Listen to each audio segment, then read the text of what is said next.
Hello, everyone, and welcome to the latest edition of Reach the World's live stream series with the the Endurance 22 Expedition. I was going back in time there a little bit as I was reliving some old exciting memories from the past. My name is Chris Ahern. I am Director of Partnerships for Reach the World, and I am so excited to speak with you today to learn a little bit more of the history of the Endurance 22 Expedition and the Imperial Trans-Antarctic Expedition that led to all of the exciting and amazing work that the folks aboard the SA Agulhas 2 have done over the past 2+ months. I am so excited to be able to speak with you all. Where we have a very special guest today. But before we bring him on, I do want to express a special welcome to a number of our guests who are already joining us. And if you haven't already, please use the chat to tell us where you're from. So welcome to everyone who's joining us. We have folks from India, from New Jersey, from New York City, from Texas, from St. Louis, Brazil, from all over. And we do have a wonderful group of students who will be joining us not too far away from Reach the World's headquarters over from PS1 in Brooklyn, New York. We'll say hi to those amazing students in just a little bit. But the next thing I'd like to do is a little bit of time travel a little bit, because we're going to be speaking with someone who is a few hours ahead of us, across the pond, if you will, across the Atlantic Ocean from New York City in London. His name is Steve. He's from the Royal Geographic Society. So hello, Steve. Welcome to our live stream. Hi, Chris, and hi, everybody who's joined us today. Really pleased to join with you. My name's Steve. I'm Steve Brace. I'm Head of Education here at the Royal Geographical Society. And I think it's about 4 o'clock here in London, but really pleased to be joining all of you, whether you're on US time or elsewhere in Brazil and India.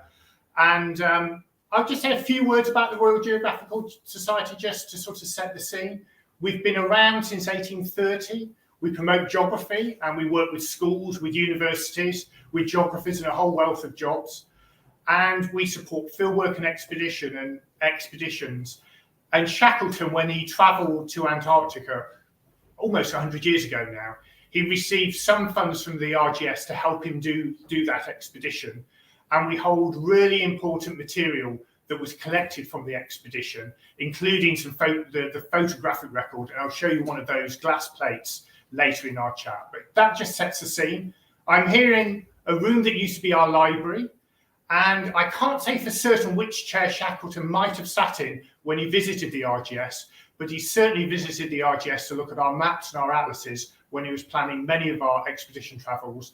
And on his return, various dinners were held in his honour and honour of his crew as well. So we've got lots of links with Shackleton. If you Google up our building, you'll find a statue of him outside our building as well. So you'll be able to follow that up in your classrooms as well. So I'll hand back to Chris to see if we've got any questions or where we might start off from as well. Yeah, absolutely. So, very quickly, would like to make a couple additional welcomes. We've seen some other folks joining us from the chat. So, hello to all of you in Virginia, to France, Ireland. We see some folks from the Explorers Club in the Southern California chapter in Los Angeles. Hello and welcome, especially for those of you in LA. You're joining us at the beginning of your day, so thank you so much for that. Waking up early with probably a big cup of coffee as we speak with Steve. I know, Steve, I know you have a presentation, but I think you're right. Let's jump right in. Let's ask our friends at PS1, all the way in Brooklyn, New York, to see if there's any students who have any questions, just to start off with. Sit down. Have you done any have you found any other interesting artifacts in other ships? Do you want to tell me your name? I didn't hear it at the start. Sorry. Your name? Edda. My name is Edda. Really nice to hear. What the RGS did probably 100 years ago, 150 years ago, is support many of these expeditions with money and funds, and whether it was ships or people traveling on land.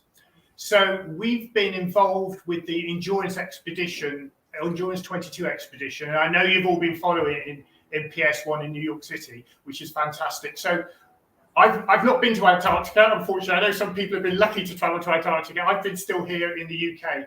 But what we've been doing is working to share the news of the expedition to schools here in the UK, and we've reached the world across the globe as well. So we've been sort of, what you sometimes hear in expeditions is people left at base camp. We've been left at base camp to share the news rather than to be on the Aguilas 2 doing the sort of sharp end work trying to find the wreck. I will say though that and we'll be able to show these in a little bit, but those amazing photos that Steve has behind him, those were our prints that were taken from the expedition, from the Imperial Trans-Antarctic Expedition. And it's actually a little bit of what Steve's going to be talking to us today about some of the things that they were able to bring back. One thing that RGS does have that I don't think that you have necessarily the ability to show us today, but this is an encouragement to anyone whenever they are in London to be able to see, or to go online to visit the Royal Geographical Society, is that the James Caird, the boat that was used to bring Sir Ernest Shackleton and a small group of people to find help. So this is the boat that was sailed from Antarctica to Elephant Island, which was an uninhabited, so no one lived there, island where they put most of the crew, and then a small group of them took what they thought was the most seaworthy vessel, the James Caird, and they brought the James Caird hundreds of miles over rough seas to South Georgia Island. And South Georgia Island had people who were living there. And so as an important remembrance of the amazing work that Sir Ernest Shackleton and his crew had to be able to survive, the James Caird is there. And so it's an amazing example of what I think to be one of the coolest artifacts basically anywhere, if you're interested at all in the expedition. So amazing question, but I think that's a great transition. Let's go into a little bit of what you want to share with us today, Steve. Okay, so if we just pull up, I've got a couple of maps just to talk about at the start, just to set the scene. So there we go. Thank you, Z. This is a map of what people knew about Antarctica when Shackleton was born in 1874. So 100 years old, this map is for, and this is we have 1 million maps here at the RGS. And as you can see, the big word written right across Antarctica is unexplored. People had only ever reached the edge of Antarctica, the ice shelf, occasionally during the Antarctic winter when the sea ice has retreated, got to the shore and seen land. But very few people had actually traveled to Antarctica at that time at all. It was barely any understanding of what the interior of this massive white continent, the windiest in the world, the coldest in the world, barely 5,000 people live there even today, and they're mainly scientists during the summer. So it's at that time when Shackleton was growing up, and he was born in Ireland, and then went to school, trained to join the Merchant Navy, which at that time was sailing ships around the world, taking cargo to lots of places. And then at the turn of the 1900s, he wanted to get into polar exploration. It was a way of sort of seeking fame, seeking fortune, becoming more known in Edwardian society at the time. So he joined an expedition led by a man called Captain Scott, and that took him to Antarctica first of all. But then Shackleton wanted to make his own way, and the expedition we've all been following, which is often known as the Endurance Expedition, the Trans-Imperial Expedition, is shown on the next slide. And if we just go on to that, I'll just say what they were trying to do. The key thing that nobody done at that time, when Shackleton sailed in 1914, even though two explorers, Captain Scott and Amundsen, had actually reached the South Pole, the very bottom of the Earth, nobody had travelled right across Antarctica. So what Shackleton wanted to do in the Trans-Antarctic Expedition is sail, and you can see it at the top of this map, it says South Georgia. So all the way down from the UK to South Georgia, sail through the Weddell Sea to the coast of Antarctica.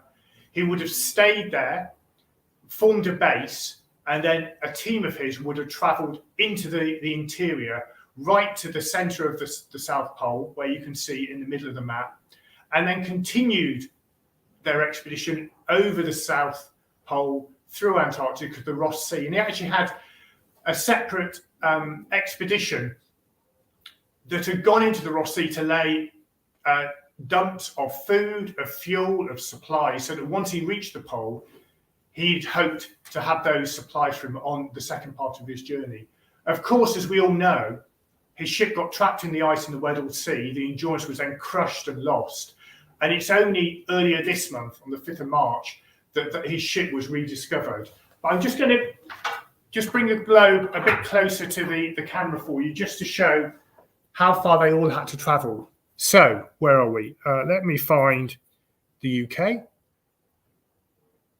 So I'm here in the UK. It's just a bit shiny on the globe. And Shackleton sailed with his crew down to South America, past Brazil. I know some of you have dialed in from Brazil, down all the way to Argentina. Then he sailed to the islands of South Georgia, just under my finger. And his aim was to sail into this area called the Weddell Sea. And that's where the Endurance was lost and crushed. He'd hoped to get right to the bottom of the world, to the South Pole, keep going, and get to this area called the Ross Sea. Then he'd have sailed to New Zealand and sailed home. But of course, as we know, there was too much ice in the Weddell Sea. And as you can see in the photo, I'll point the other way actually, the photo here, the Endurance got stuck in the ice and they had to camp on the ice and they couldn't get the ship out. And it was eventually crushed. And we have this amazing story of Shackleton being able to get all his men safely back. So if we're looking at the world from the South Pole, that's what we're looking at. We have the Weddell Sea over here and then moving over to the Ross Sea. So I do want to echo something that Steve was just telling us, and specifically as we were looking at that very first map from 1874, I think that right around Sir Ernest Shackleton's birth, the fact that it was unexplored as of 1874. This was an area that it was blank. No one knew anything that was there. Were there mountains? Were there volcanoes? And I'm saying that because now we know that there are such things. There is Mount Erebus, for example, because of expeditions like Sir Ernest Shackleton, like Sir Robert Falcon Scott, like Roald Amundsen, who are some of the really important names that I'm repeating to you all, so you can hopefully, some of you at home can take notes and look them up on your own, and the work and the incredible things that they did.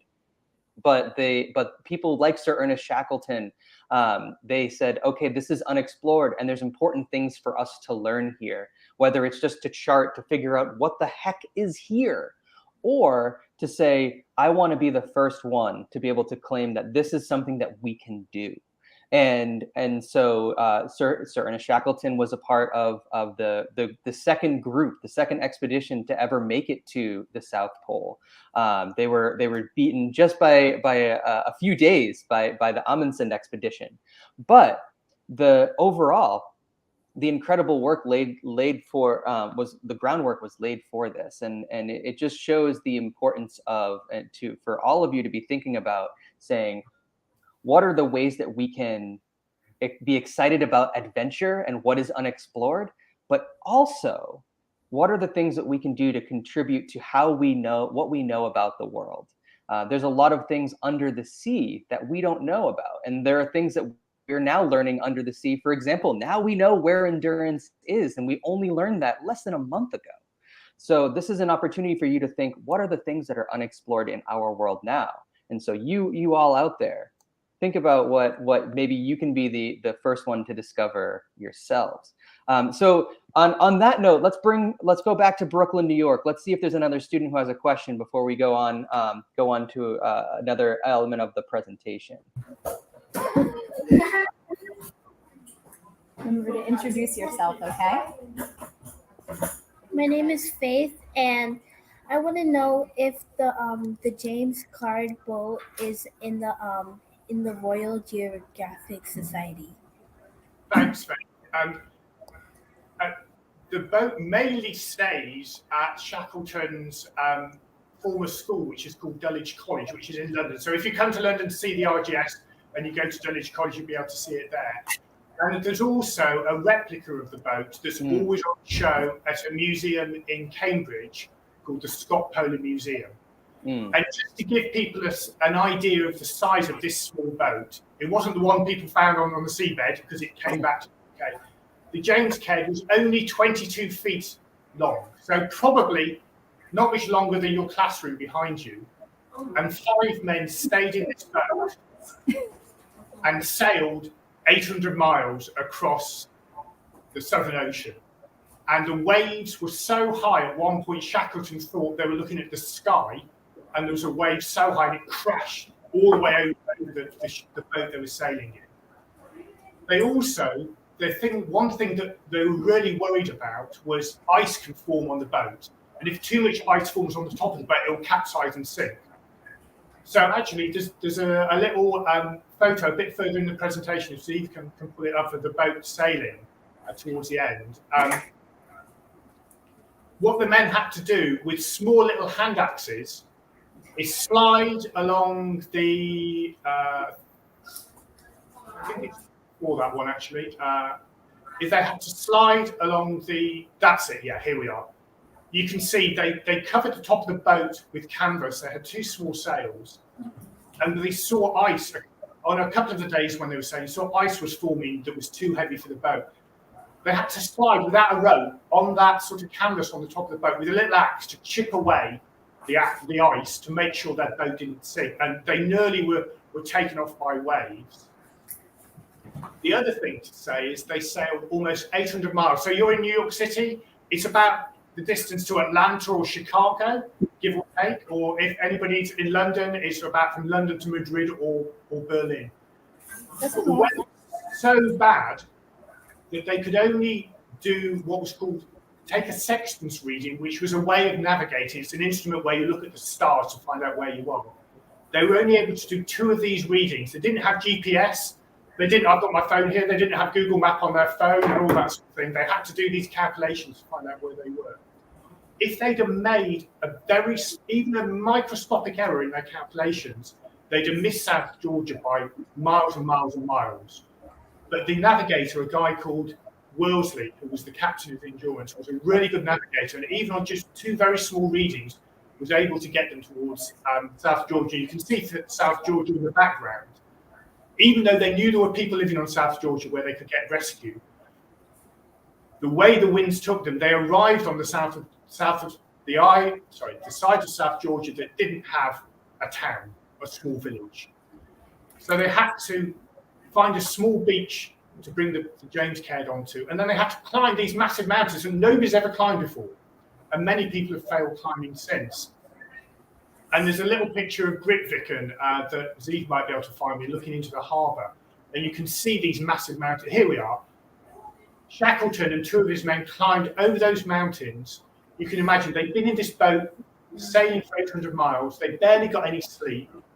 They didn't have equipment. They had one coil of rope. They knocked some nails through their boots so they could have better grip on the ice and the snow. And they had a couple of axes to help them. And they climbed these uncharted mountains. At one point, they were so tired, they wanted to go to sleep. And Shackleton knew if they went to sleep on the mountain, they were so tired they'd never wake up, and they'd probably die of frostbite and exposure from the cold. So what he did is he allowed them to sleep, just the 2 members of his crew, for 2 minutes, and then kicked them awake and said, "You've had 2 hours, that'll be enough." And then they carried on their journey. And then into it, I think sometimes as a leader, you have to sort of be very clever with the way you work with people. But it's an amazing thing, because had you wanted to see, they probably wouldn't have been able to get rescued. And you can see where the ships are in this harbour called Grytviken. And this, yeah. And so I do want to remind everyone that we actually had a live stream with Tim Jacob last week, where Tim shared some of the footage, because the SA Agulhas 2 actually made their way to Grytviken, and some of the expedition members, including Tim, were able to get to Grytviken, see the remains of the whaling of the whaling town that used to be there. It is abandoned now because no one is allowed to hunt whales in that part of the world. And so he was able to show what it looks like now, and you can see it doesn't look that different from this picture from 1914. It's quite incredible. It's a great question about the caird, and I think it's an important point for Steve to mention that. Imagine rowing a boat, walking, doing something very, very slowly, 800 miles, the distance from New York to Chicago, and you having to do that not just in calm weather, but some of the worst weather you can imagine. That's what they had to do in order to get themselves and all the other people they had left behind in Elephant Island rescued, and they did it. It's one of the most amazing parts of the entire expedition. We have two questions actually coming from the chat that I wanted to make sure to ask you. So Steve, so our friends in St. Louis wanted to know, has there ever been a traveling exhibit on the Endurance expedition? I believe there has in the States. But do you know of anything that the Royal Geographical Society has done? Yeah, we have. We've got an exhibition on at the moment, and if you find our website, you just Google it, Royal Geographical Society, you'll find us online very easily.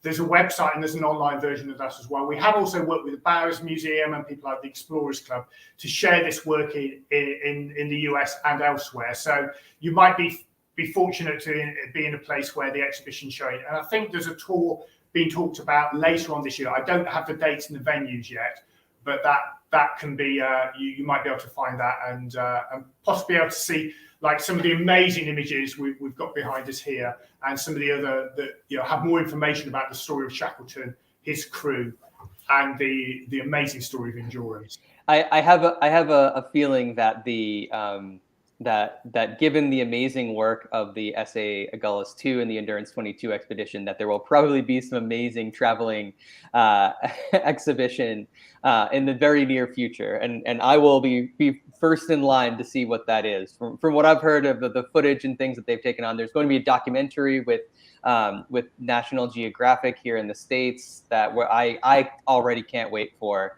but I think this is it's going to be amazing. So we have some of our folks in Allen, Texas, who want to know, and this is a great question, and I think, Steve, you're a perfect person to be able to answer this. How did Hurley, the photographer, manage to keep the glass plate photos intact? Did he develop them while on the expedition, or did he wait to develop them after they returned? And I think this might be a chance for you to come back into your presentation as well, to talk about that camera. Yeah, absolutely. Should we just go to this slide and I'll talk about this? Here we go. So we're all used to having our phones. I've got my little phone here. With a camera on, we can take a million pictures all in one go and edit them and all the rest of it. Frank Hurley took a camera that's shown here. They're really heavy. And if you want a comparison, they weigh, the camera that Frank Hurley took weighed about the same as 125 iPhones, or I've got a Huawei phones. So that's the weight of the camera. And he took a limited supply of what are known as glass plates. And these are plates of glass that the image was photographed onto, and then he developed them in a dark room in Endurance. It's a really good question from Texas about how he saved the images, because you can imagine, and I'll show you one in a moment. I need to put some gloves on, but I'll show you one in a moment. These plates are really delicate. And what Hurley had done, he'd taken about 400 pictures, developed them, and sealed them in metal cans and soldered them. So he welded the cans together to keep them airtight and to keep them protected and to keep them waterproof. These were in the hull of the Endurance. And of course, the Endurance was trapped in the ice and being squeezed by the ice, started to take water in, and that's when they had to abandon ship and camp on the ice. Hurley went into the ship, as I think I'm correct, and he had to swim through some of the water to gather some of these canisters of his films, bring them out, and then him and Shackleton, the thing they knew was they were going to have to get off the ice in small boats. They might have to march across the ice sheet. And one of the key things they all knew is they only have to be able to take things that were essential. So all of the men were only allowed to take 2 pounds of personal items, whether letters from their wives and children, Bibles, and so on. And 2 pounds is about a bag of pasta, a bag of flour, that sort of weight. That's all you had as a member of the crew. There was a man who had a banjo called Hussey. He was allowed to take the banjo because they thought that was for good to keep their morales up because they sang songs with it. But of course, Hurley had 400 glass plates. And him and Shackleton knew that was too many. So what Hurley and Shackleton did, they stood by the Endurance, and they, in the same way we do on our phones when we like photos and delete them, they liked and deleted almost 200 or 300 photos, and Hurley was only allowed to bring back 140 glass plates, which the RGS is really privileged to have. And to stop Hurley going back and choosing his favourite photos, they smashed them, so he knew he couldn't bring them back. So there are 140 photos of these glass plates. I'm just going to put these gloves on so I can show you one of the originals. And these are, they weigh about the weight of a small book. So if you just excuse me while I put this. Steve, while you get the gloves on, I want to just think about that. I want us to like make sure we think about that. I know I have my phone here. Sometimes I'm going through and I'm getting I have too many photos. So I have to delete a few, and I'm always like, oh, I really like that photo, but I don't have the space for it anymore. Imagine having to do that and pick out of 400, you only have 140 left. And which ones do you have to do it? And knowing that as soon as you say, I don't know about that one, it gets smashed. So your decision is made for you. I also want to be able to tell all the students, this is a great activity for those of you who are out there. To imagine, you only have 2 pounds. You have 2 pounds of things. What things would you take with you if you had to abandon ship on Endurance? What things would you take with you and why? Imagine what those things would be for you. I think we have some interesting answers. All right, Steve. Yeah, there's an amazing story as well, because Shackleton was given a Bible, a big Bible, it's about this size, by the Queen of England. And he took that on the Endurance. And of course, for Shackleton, who was very practically minded, the Bible was going to be too heavy to carry back for everybody. So what Shackleton did was tear out the first page that had been scribed by the Queen, and also tear out Psalm 23 as well that he read to the crew. And he gently put the Bible down on the surface of the ice to leave, because the men were throwing out, equipment and stores and so on. One of his crew members, a guy called MacLeod, unbeknown to Shackleton, picked the Bible up and put it into a big pocket of his greatcoat and hid it. He wasn't supposed to be doing this, because Shackleton also had loads of gold coins and threw those on the ground because they're going to be useless to anybody in Antarctica now. But the crewman and MacLeod brought the Bible back and subsequently gave it to the RGS. And you can find a picture of that Bible in our archives. But let me just show you this. This is really, really irreplaceable. I've got to be very, very careful with this. It's one of the Hurley glass plates, and you can see, I'm going to bring it right up to the camera. Hopefully we can see it. You can see it's a negative, and then when they produce a print from it, it becomes a positive print. This image, you can see to my side, is the same image in that really big print. And I think one of the, like Chris was saying, to think about, reduce, whether you take 2 pounds of equipment or what pictures you save. One of the amazing things about Frank Hurley, who was such a good photographer, is there's barely a bad picture in the entire collection. So he only took a few hundred pictures in total, and here's just one of them. But they were so well considered, and you can see here the white image at the top. I better not drop this because I'll get in trouble if I do. Here is Shackleton leaning over the ship, looking at the Endurance trapped in the ice. And if I just go back to the large picture over here, we might be able to zoom in. Here's Shackleton in real life, again, looking over the ice, just wondering what was going on. I'll take these little gloves off so I can pick other things up. Amazing. Before we go a little bit deeper into that photo, I do know that our friends at PS1, they're going to have to leave in just a few minutes for lunch. It is getting close to lunchtime here in the States, and I can see that we have a student who's been waiting very patiently with a question. So if we can switch over to Brooklyn, I want to ask away. Hi, my name is Juliet, and I have a question. As a museum, what would like to come from Endurance? I'm just going to rephrase that for you. Juliet would like to know If it were possible to bring up artifacts from the Endurance for a museum exhibition, what would you really like to see? What would you like to bring up? Thanks, Juliet. It's a really interesting question. And you might have seen from a previous wreck, when people found the wreck of the Titanic, some artifacts were collected from the Titanic. And actually, there's a really big debate about whether wrecks should be left as they are, particularly if people died on the wrecks, because they're treated as burial sites, like the Titanic wreck. Fortunately and luckily, and as we know the amazing story of Shackleton, nobody died on Endurance, so it's not considered a burial site. But in Antarctica, there's lots of protection. As Chris said, 100 years ago, people used to be able to go whaling and kill whales for their blubber and their oil and their bones. That's all prohibited. You can't hunt for whales in Antarctica at all.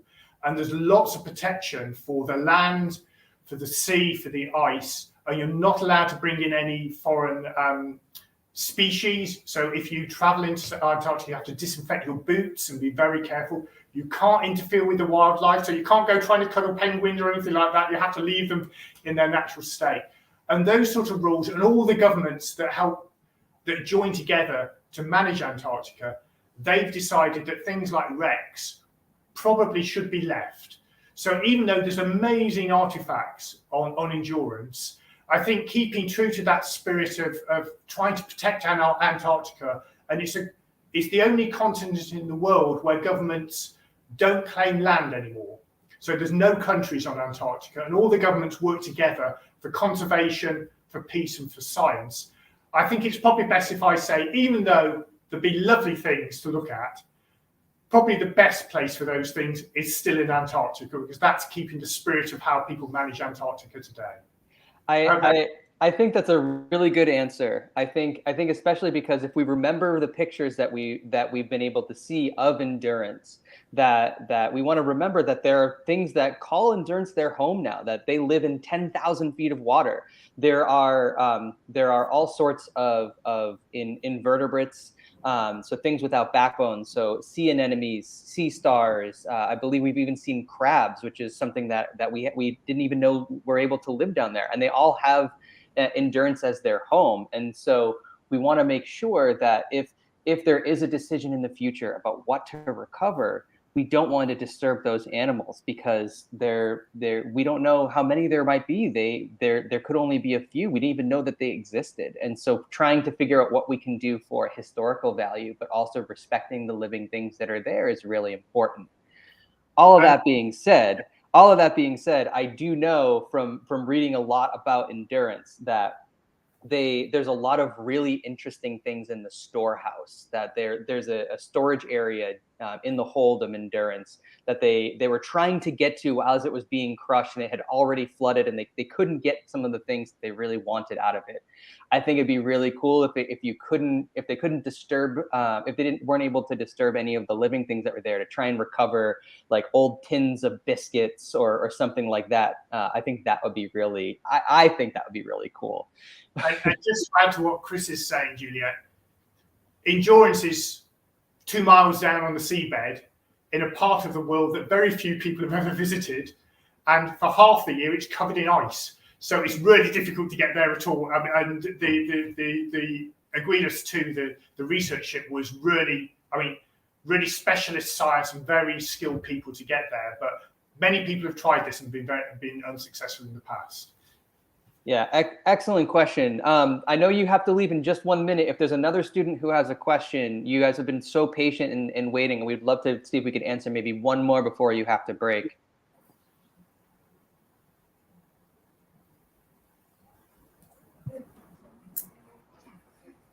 Right, say your name. My name is Gianluca, and my question is, why do you need 3 ships just for one thing? Ooh, good question. I didn't quite catch the question. Perhaps Chris, could you repeat it for me? Yeah, so he wants to know why there were 3 ships. I think he may be referring to the fact that there were once the Endurance was crushed, there were three boats. Maybe you can talk about the abandoned ship, Talk a little bit about that portion of the expedition when they were trying to survive. Yeah, there's a photo that might be useful to go to. That's the 3 small boats on Elephant Island. If we can just jump ahead to that, and I'll explain this. Actually, yeah, keep going. Yeah, that's the one. So, John Luca, there was the big expedition ship called Endurance, the one that has sails that sailed all the way down from the UK to Antarctica. And on that ship, they had these 3 small little boats. And they were given names by people who'd given money for the expedition, a bit like sponsors today. So there was somebody called James Caird who'd given money, somebody called Dudley Docker, and somebody called Stanton Wills.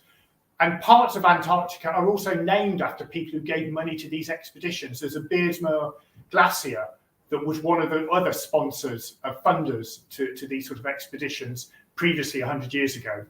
So these are the small little boats they'd use. If they were in a port, they'd use this from getting from the big ship Endurance to the shore. They'd use these as life vessels, and they were, really fortunate to have these because these became their lifeline. So once their big ship had been crushed, they camped on the ice. They filled these boats with supplies, and then when it became the Antarctic summer, our winter in the northern hemisphere. So it's the Antarctic summer. It's not really warm in the Antarctic, but it's the summer in Antarctica currently. What they're able to do is gaps, or what you call leads in the ice, broke up. The men got into these 3 boats and sailed for 3 days and 3 nights constantly. They were really worried about losing touch with each other. One of the ways they tried to signal to each other is they lit matches and held them up against the sails that sort of provided a bit of a lantern to show where they were. And luckily, all the 3 boats, and you can see them on the beach here, arrived at a small island called Elephant Island. And that's where they could then subsequently sail to get help from. And you can see members of the crew here in Elephant Island. Elephant Island was the first time in 500 days that the men had actually stood on solid ground. Really quick, sorry to interrupt, but I do want to make sure we can bring PS1 on stage because they're or on camera because they do have to go. We do want to say thank you. Really nice to meet you, everybody. Thank you so much, PS1. But sorry to interrupt, Steve. But it's a great question. It's a great question to understand that that these boats were used both as lifeboats, but also as, I think the term would be today, as tenders, as smaller boats that were a little bit more nimble to get in and out of areas where otherwise the larger, the more displacement of a heavier ship might scrape in a shallower harbor. But when the Endurance was crushed, this was their only chance to get to safety. And when they arrived at Elephant Island, you can see the crew having the first time they'd had some proper food and drink for 3 days. They then had to pull these little boats ashore onto the beach. They built small little walls with rocks on the beach and turned the 3 boats upside down to form a hut. And it was, the men smoked and they had fires, and what they did was kill penguins and seals for food. And also they used the blubber from the penguins and seals. You can't do it in Antarctica today, but they could 100 years ago. They used the blubber to cook with and to form lights with, to illuminate the area. But blubber burns with lots of very black, sooty smoke. So the men were covered in this sticky black smoke in this badly ventilated hut with these three boats upside down. And they called them the styes, which is a sort of shorthand for a pigsty, because they were so filthy and sort of dirty. And when Shackleton, as we know, he sailed in one of these boats to get rescue. When the rescue ship finally set sail, Shackleton had obviously been able to get clean, had shaved, had got new clothes, and his men didn't recognise him because they were so used to seeing him with a beard, dirty, filthy, in the same clothes. And it was only when he shouted, "Is all well?" and the Tom Crean shouted back, "All well, boss," because they called him boss, that they recognised who he was from his voice, but they didn't actually recognise him when he returned to save them all. I mean, I think it's sometimes hard for us in the comfort of modern day to understand the the importance of doing what needs to be done to survive. And the work that the men who were behind on Elephant Island and those who went forward on the Caird, who all did exactly what they needed to do. There's just so many amazing stories about all of those things, but rather than jumping into those, I have a ton of questions to ask you, Steve. But there's some in the chat that I'd like to get to instead. So Messiah from Miss Turney's class in St. Louis, Missouri, wants to know more about the artifacts that you have at the Royal Geographical Society. So we know the glass plate, that's incredible. We see some of the blown up photos that were developed from those plates behind you. If you can talk maybe a little bit about some of the other things that RGS has, especially as they pertain to the Imperial Trans-Antarctic Expedition. So we have some materials. So I've talked about the glass plates and these amazing 140 remaining glass plates. We also have some photographic albums that we're able to print images from. We have some other Shackleton material. So we have some items from one of his earlier expeditions where he got, this was before the Trans-Imperial expedition, the Endurance expedition, where he got with two members of his crew within 100 miles of the pole. This is in an expedition about 8 or 9 years earlier. And they stopped 100 miles from the pole. And Shackleton knew they had enough food and supplies to get to the pole. And had they done that, they'd have been the first ever people to reach the South Pole before Scott and Allenton. But what Shackleton also knew is they didn't have enough supplies to get home and they would die on the way back. They wouldn't have enough food, they wouldn't have enough fuel. And we have some material from that expedition. And when Shackleton was talking with his wife when he got home, there's a very famous quote from him. Because some people wondered whether he should have carried on and had a heroic death trying to get to the pole or not. And he said to his wife, he said, "I'd sooner you have a live donkey than a dead lion." And I think that decision he made to bring his men safely back, being so close to the pole in an earlier expedition, carries through in the Trans-Imperial expedition where he got everybody back safely. And it's, you know, they were stuck in the ice. Nobody was going to come and rescue them. You know, there was the First World War on here in Europe. And I know those of you dialing from America, America joined the war in 1917. And the First World War started in 1914 in Britain. Shackleton and his crew had no idea whether the war had finished or not. And actually, when many of them were rescued, some of the first questions they had was, is the war still going on? And the war still continued. The First World War continued to 1918. And many of them, well, all the men on their return either joined the Navy, the Army, or the Merchant Navy. And 3 of them died in the war, in the First World War, and a number were injured in the war too. And Hurley actually became a war photographer, having taken all the endurance images. So we have some other material. And there's lots of other Shackleton objects in other collections and museums around the UK. So the banjo I talked about that Hussey played, that's down in the museum in Exeter. And there's a museum in Cambridge called the Poland Museum that has a whole range of other materials as well. So we have lots of art, yeah. So you just mentioned 2 things that I think I wanted to just bring in another little fun thing for those of you who are watching out there. Number one, the war had begun to break out for World War I as the Endurance was sailing from England down towards South America and eventually on. And so when they made port and they found out, they weren't sure whether or not they should continue. That was this important enough, given that there was this world war that was breaking out, and there's this famous conversation between Shackleton and the British Navy, where Sir Winston Churchill actually sent back I believe it was a telegraph message saying "proceed." Yeah, it was one word, just proceed. And Shackleton had offered to put all of his crew. Oh, we lost your camera there. We can hear you, but we lost your camera. Yeah, let me just see if there's a plug.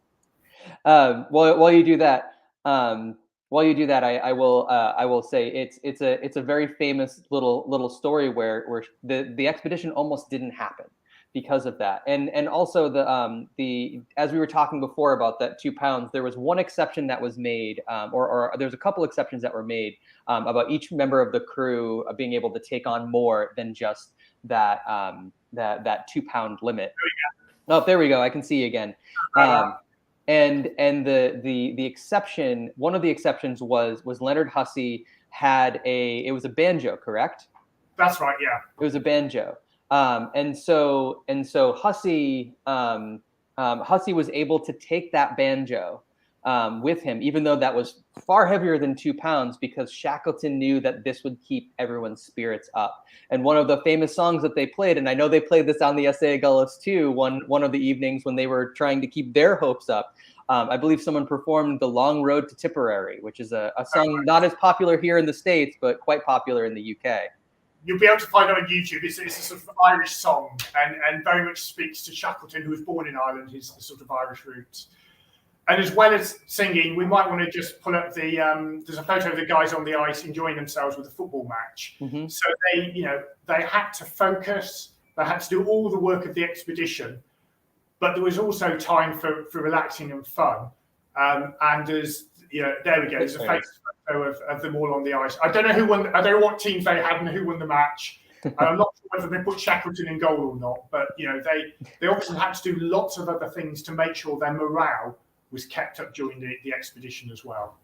And we did hear from Tim on their last day on the ice. There were quite a number of different pieces of sporting equipment that were brought by members of the crew and expeditionary team on the SA Gullis too. I believe I heard that there might have been some cross-country skis. I heard there was a couple of rugby balls, football or soccer balls. There are all sorts of things to be able to do that, and especially to honor the fact that this was the same thing that had happened over 100 years before. Now, I have two questions from the chat that I would love to ask you because I actually don't know the answer to either of these. So our friends in Texas asked a really great question, which was, did Shackleton ever meet de Gerlache? And forgive my poor pronunciation. The Polaris, which was the original name for Endurance, was originally commissioned by de Gerlache. Do you know if Shackleton ever met them? The short answer is I genuinely don't know. So that's the best answer I could give. I'm afraid I'm like you, Chris. I'd have to go back through the archives to check. But yes, the Endurance was named a different ship before Shackleton took it on. And I'm sure many of the people in the chat will know his family motto was by endurance we conquer. And the name of the ship reflects his family motto. It's very apt for the work he did. Absolutely, and the one thing I do know about the original ship, originally known as Polaris, now obviously known as Endurance, was that it was commissioned, I believe, in Norway, and it was originally for Arctic expeditionary work and work up there, and it was Shackleton who saw that it was a perfect fit for what he wanted to do in the South Pole. Now, I see a question from Eric Malcolm, and this is a great question. Again, I don't know what happened to the two remaining boats on Elephant Island. So the Stancomb Willis and the Dudley Docker. So Shackleton took the James Caird and sailed to South Georgia to get help. The Stancomb Willis and the Dudley Docker were left on Elephant Island, and the men lived in these awful, smoky, horrible conditions. And it's a little bit squeamish, but there was a stowaway at the start of the journey called Blackbarrow, the youngest member of the crew, who stowed away for an adventure. Who'd have thought he'd end up in this sort of adventure? When they were sailing to Elephant Island, he got frostbite on his toes, and they under the turned up boats. They performed an operation. They had ether, that's a gas that could knock him out. They boiled water. They cut off his frostbitten toes and made sure that was all safe and protected. And then I think they used leftover water to have a wash, because they not actually had a wash for much of that time. So that was happening under the Dudley Docker and the Stancomb Wills. Of course, the men left behind on Elephant Island didn't know what had happened to Shackleton. And they'd not heard any news. There was no way of hearing any news. So what they'd actually started to do was to prepare one of the boats to sail again to try and sail to Elephant Island. So there was as Shackleton, and it took Shackleton 3 goes to bring the rescue ship to Elephant Island, they were actually preparing to set sail with another team that would have gone off to Elephant Island in either the Stankham Wills or the Dudley Docker. Those boats, I believe, were just left when they rescued the men for Elephant Island. Shackleton was so keen to get the men off when he brought the rescue ship up, and I think there's a little picture of the rescue ship arriving in one of the later slides. When he arrived, he was so keen. Here we are. That you can see there's you can see the men waving, and that's seen off the James Caird. That's the big picture. Wishing them well. You know, can you imagine being one of those men wishing off the James Caird in certain knowledge of the danger they were facing, but hoping amongst hope they were going to come back? The smaller photo, there's a small ship on the horizon called the Jelco, which is a Chilean tugboat, and that's the boat that brought everybody to safety. And you can see they sent off one of the smaller boats from the Jelco to come to the island. Shackleton was on that small boat. He was so keen to get everybody off. He refused to get off the boat to set foot back on Elephant Island because he just wanted all of his men into the small boat, back to the Jelco, and then they could bring them back to safety from South Georgia. Oh, amazing! I know these images, and they're one of the things that stuck with me from the larger picture on the left is that the crew is waving the James Caird goodbye as it's setting off for South Georgia, and everyone knew that this could be the last time that they saw the boss, that they could see Shackleton, because the Caird had to go through 800 miles of open sea, and the thought that this might be the last time that they see anyone else was very much a part of that. And one of the important things that they had to do on Elephant Island was to keep that morale high, to be able to just hold on until they could be rescued. So we have a lot of really great questions in the chat. I apologize in advance. We're not going to be able to get to everyone because we only have a few minutes left. But I want to try and get these a little through relatively quickly. So I have a question from Michelle, and this is an interesting one. When Endurance was discovered on March 5th, she says, was the boom that was attached to the bow for Hurley to film located in the debris field near the wreck? That's an interesting question. I don't know the answer to that. I'm not sure, Steve, if you do either. I'm sure, because there was, thank you for the question, Michelle, there was a sort of debris field of other materials around the ship.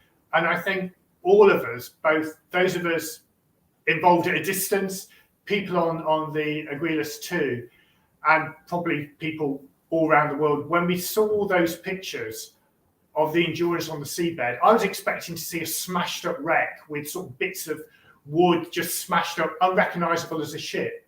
And then you see the ship, not in perfect condition, but recognizable as the Endurance, with the Endurance written across her stern at the back and the prow at the front. And it was just a really remarkable pictures. And as Chris said, you can see some of the aquatic wildlife on there. We were all just genuinely stunned to see how intact the Endurance actually was. And I think it's a real testament to the strength of these, polar going ships, that even though she'd been crushed, she still had a lot of integrity in her hull and the sort of infrastructure around it. You could still see the ship's wheel, some of the cabin areas, the portholes, and so on. And it was really remarkable sort of pictures. And there's a little video you can look at as well online around it too. Yeah, you can go right to reachtheworld.org to the Endurance22 Expedition and see that 4K footage.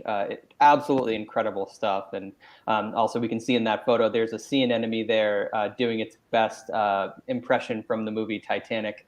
But I think the incredible thing is that you can see down to the rivets. Yeah, that is the incredible state that the ship was in. So the question I'd like to end on. I see that our friends in St. Louis are asking some wonderful questions. Thank you, Ms. Turney. Thank you, Ms. Turney students. You are always just thoughtful in your questions. I know we answered one in the chat about the height of the mountains on Elephant Island, but Simone was wondering how Hurley was able to get his shots from so high without a drone.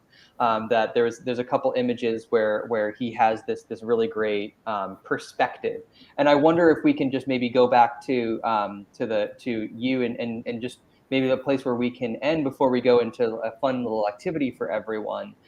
Is just talk a little bit more about those images that the Royal Geographic Society has. If we go on to slide 6, I can just I might be able to sort of illustrate this because we've got a nice picture. There's the Endurance sailing in full sail, sailing through the ice before she got trapped. And Simone, as you rightly say, the pictures look like he'd used a drone. Well, of course, they didn't have drones in those days. So what Hurley did was get right up high into the masts and the rigging, right at the very top. And we do have some pictures of him with this big box camera that's the size of, well, huge box, but a big box camera, known as box cameras, big box camera up in the rigging, taking photographs. And he also strapped himself onto the boom out of the bow of the ship to take moving footages. And he had a moving film camera as well. And there's moving footage of film footage of the expeditions. But there are some pictures you can find online on the RGS site and elsewhere of Hurley right up at the top of the, right in the crow's nest at the top of these, at the top of the spars. And I'm not going to guess how high it was, but he must have had a very good head for heights, but also lots of support to take him up there to make sure he didn't fall off with the pictures too. And he knew he was only able to take 1 or 2 pictures of the glass plates. He couldn't just shoot off loads and loads of pictures. So very considered photographer and very able photographer as well. And I think all of us who are interested in the history of this, to be able to have access to really what people were seeing, and to be able to then infer what they were feeling and thinking from these images, it's truly amazing. And I think we have such appreciation for Hurley to be able to do that and to be able to bring those back. So I want us to end on this really amazing activity that Steve had shared with us, and I'm putting it out to all of you out there that please do this and share with both us at Reach the World and our friends at the Royal Geographical Society. If you do have a chance to do it, to please do so. But we want you to be a little artistic and build your own endurance. So we've got a little video that's going to run just for the last sort of minute or so. And it gives you instructions. All you need is a paper plate, 3 or 4 straws, a bit of imagination, and hopefully we'll run shortly. And you'll see some instructions for how you can build, here we go, how you can build your own endurance against a map of Antarctica. You can see the Antarctic Peninsula there. So you don't need many bits of equipment. And I think myself, Chris, colleagues at the RGS and colleagues at Reach the World we know Shackleton faced a big challenge getting to Antarctica and getting all of his crew safely home.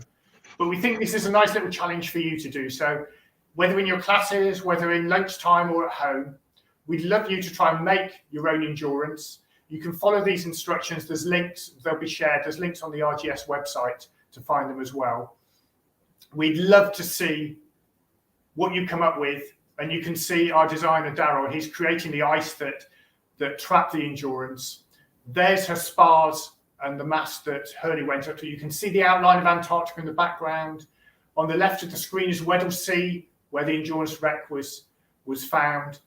You can colour in the Southern Ocean, the Ross Sea, the Weddell Sea that surround Antarctica. And of course, these freeze during the Antarctic winter.